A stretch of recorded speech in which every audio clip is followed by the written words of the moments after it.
Coach, could you take us dun sa nangyaring incident about Tutek? Wala lang. Profane language daw. Dati naman akong gano'n. Hindi naman I don't think it was really extraordinary for me.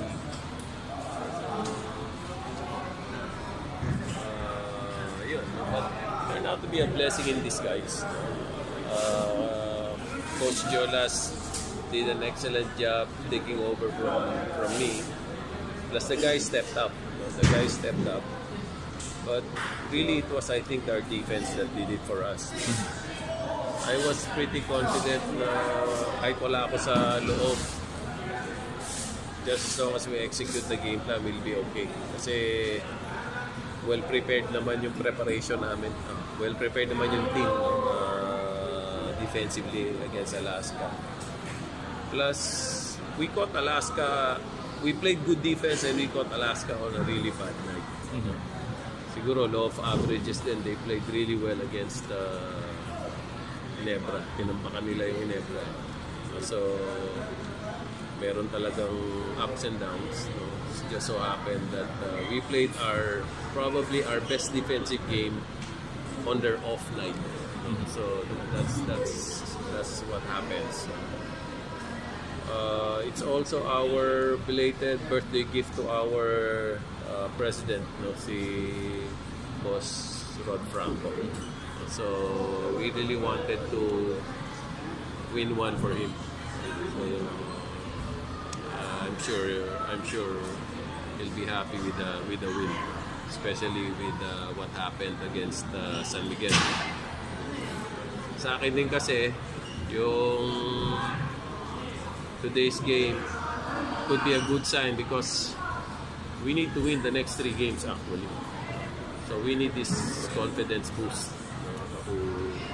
to be able to have a chance at doing that. Also, parang naka-recover na rin kami dun sa talo namin sa San Miguel kasi galing kami sa mahabang bakasyon na of course I was still with the Gilas program then and we probably were distracted as a team. We probably were distracted from all the things going on around us, and this could be a sign that we're getting back our focus. This is a good sign for the team in general. Sa pagkatulad po ba nangyari? Anong reaction? I'm so used to it, so I don't have a reaction anymore. No? Ganun lang talaga yun eh. Sometimes you blow your top, sometimes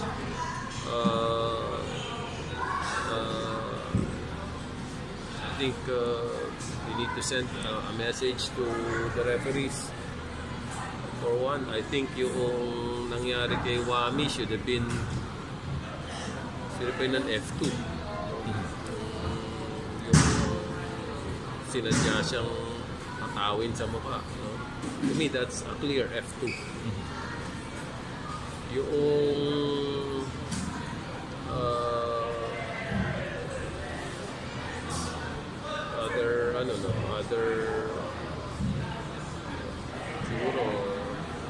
other missed calls or bad calls.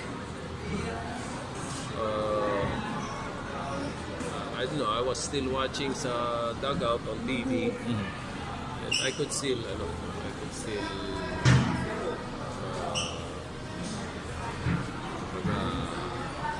see a lot of them. Another thing also is yung si Wami nasa midcourt, no? Nagbanggaan lang sila yung Alaska player. They called the foul on Wami. I think those things should not be taken for granted. Okay. I think those things should be